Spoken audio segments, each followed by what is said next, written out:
এইখন বিশাল ৰেলীত আমি অংশ ললো। এইটো চৰ অঞ্চলত এই সভাখন অনুষ্ঠিত হৈছে আৰু এইবাৰ মই দেখিছো যে ধৰ্মীয় সংখ্যালঘুসকলৰ বহুত নতুন পৰিচয়, ধৰ্মীয় সংখ্যালঘুসকলৰ মনৰ পৰিৱৰ্তন হৈছে। তেওঁলোকে বুজি যে ডক্টৰ হিমন্ত বিশ্ব শৰ্মাৰ নেতৃত্বত ৰাজ্যখন বহুত আগবাঢ়ি গৈছে। গতিকে ৰাইজৰ কল্যাণৰ কাৰণে অনাগত দিনত যাতে ৰাজ্যখন আৰু ক্ষীপ্ৰতাৰে আগবাঢ়িব পাৰে তাৰ স্বাৰ্থত এই অঞ্চলবিলাকৰ স্বাৰ্থত তেখেতসকলে এনডিএ পাৰ্টিৰ সপক্ষে এইবাৰ ধুবুৰী ৰাইজে কংগ্ৰেছ মুক্ত AIDF মুক্ত বদৰুদ্দিন নাজমল মুক্ত ধুবুৰী বিচাৰিছে। পৰিৱৰ্তন পৰিৱৰ্তন নিশ্চয় আহিব। আমি ৰাইজৰ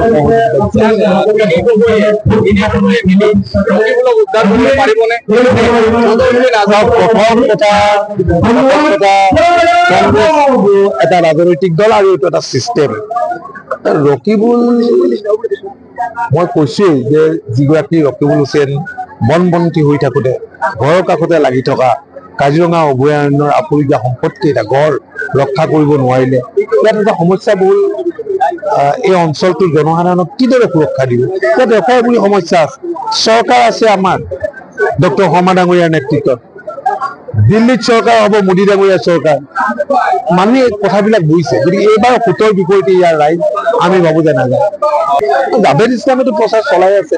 জাভেদ ইছলামৰ হৈ ভাৰতীয় জনতা পাৰ্টি, UPPL, AGP সকলোৱে প্ৰচাৰ চলাইছে আৰু মুখ্যমন্ত্ৰী ডাঙৰীয়াও আহিব নিৰ্বাচনী প্ৰচাৰ চলাবলৈ।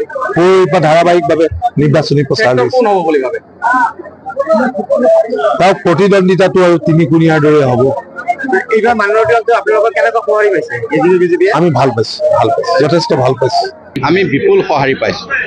আমি পূৰ্বৰ তুলনাত, কাৰণ অসম গণ পৰিষদৰ ক্ষেত্ৰত সংখ্যালঘু সম্প্ৰদায়ৰ মাজত আমাৰ পূৰ্বেও কেইবাজনো বিধায়ক জিকিছে, কেইবাজনো বিধায়ক অসম মন্ত্ৰীসভাত AGP দিনত মন্ত্ৰী হৈছে। গতিকে তেখেতসকলৰ মাজত অসম গণ পৰিষদ দলটো নতুনকৈ পৰিচয় দিব লগা নাই। তা আমাৰ হাতীৰ চিম্বলৰ ক্ষেত্ৰতো নতুনকৈ কংগ্ৰেছে যিটো বিৰূপ মন্তব্য কৰিছে বুজাই দিবলগীয়া নাই, কাৰণ তেখেতসকলে হাতীৰ ছবিত ভোট দি বিধায়ক বহু ঠাইৰ পৰা ইয়াৰ আগতে নিৰ্বাচিত কৰিছে। সদায় এটা পৰিৱৰ্তন আহে আৰু এইটো পৰিৱৰ্তন হৈছে। এই পৰিৱৰ্তন আজি সংখ্যালঘু সম্প্ৰদায়ৰ লোকেও ইয়াক পৰিৱৰ্তনৰ লগত আগবাঢ়ি গৈছে, বা আমাৰ ভাৰতীয় জনতা পাৰ্টিৰ নেতাসকলেও এই ক্ষেত্ৰত আগবাঢ়ি আহিছে। গতিকে এটা সুন্দৰ সমন্বয়ৰ কেন্দ্ৰবিন্দুত আমি উপনীত হৈছোঁ। সংখ্যালঘু সম্প্ৰদায়ৰ লোকো উপকৃত হৈছে, ভাৰতীয় জনতা পাৰ্টিও উপকৃত হৈছে, আমি যিসকল অংশীদাৰ অসম গণ পৰিষদ UPPL আমি উপকৃত হৈছোঁ, আৰু অসমৰ সমাজ ব্যৱস্থাটোৱেই উপকৃত হৈছে বুলি মই ভাবোঁ। এইবাৰ ধুবুৰী লোকসভা সমষ্টিত লোকেল আৰু চালানীৰ কথা আহিছে, কি জনাব? এইটো আমাক বহু লোকে কৈছে, যাৰ ইয়াত ভোটেই নাই তেওঁ ইয়াত ভোট বিচাৰি আহিছে। মানে যিসকল প্ৰাৰ্থীয়ে ইয়াত ভোট বিচাৰি আহিছে তেওঁলোকৰ নিজৰ ভোটটো ধুবুৰীত নাই।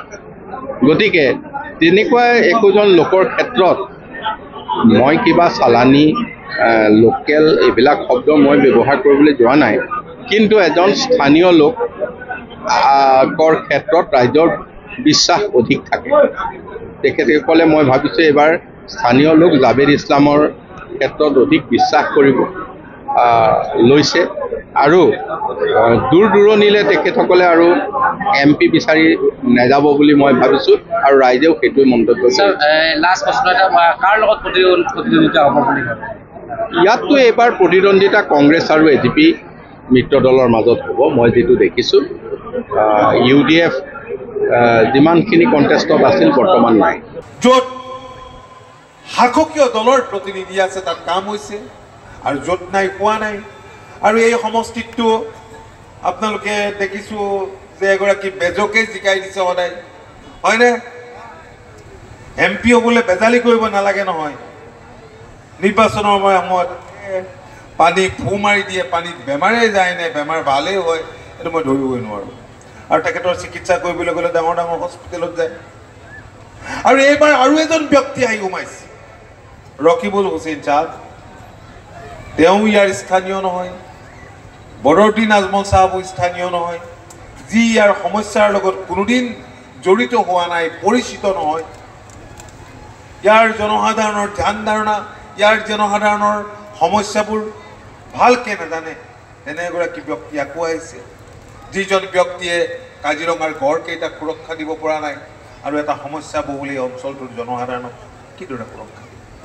অগণন লোকৰ সমাৱেশ দেখি মই উৎসাহিত হৈছোঁ, কিন্তু মই ধৰিব পৰা নাই যে আপোনালোকে আমাক ভোট দিবনে নিদিয়ে। দিয়া এইটোহে নিশ্চয় এটা লাগে মোক, কাৰণ আপোনালোকে জানে যে আমি বহুবাৰ নিৰ্বাচন খেলিছোঁ, ধৰ্মীয় সংখ্যালঘু সমষ্টিত আমি প্ৰাৰ্থিত্ব দিছোঁ, সভা সমিতিৰ ৰাইজ ঠিকেই আহে, কিন্তু পিছত যেতিয়া ভোটৰ বাকচ খোলা যায় আমি ভোটবিলাক নেদেখোঁ, তেতিয়া মনত বৰ বেজাৰ লাগে, দুখ লাগে। লাগিবনে নাই কওকচোন বাৰু? লাগিব।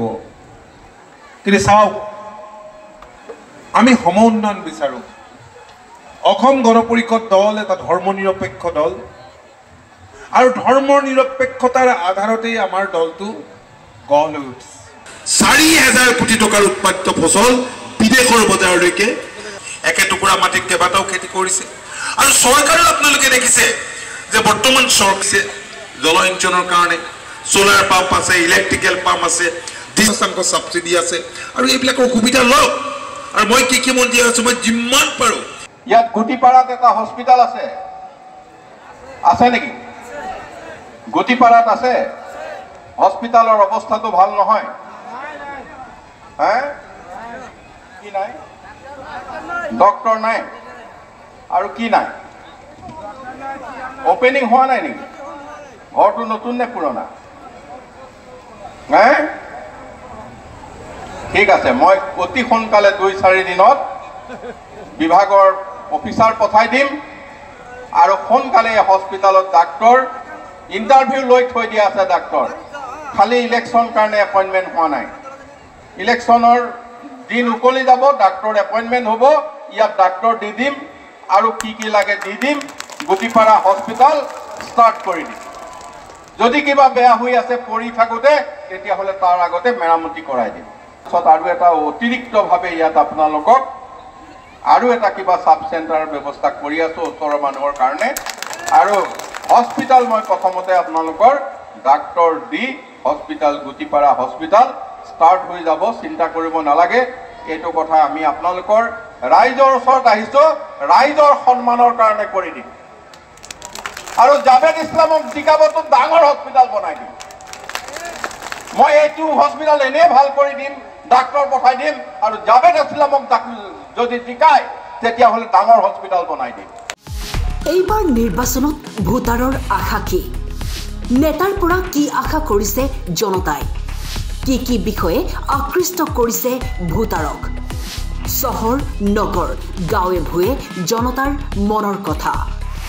Star cement timed ground zero', powered by ডেটামেশ্যন।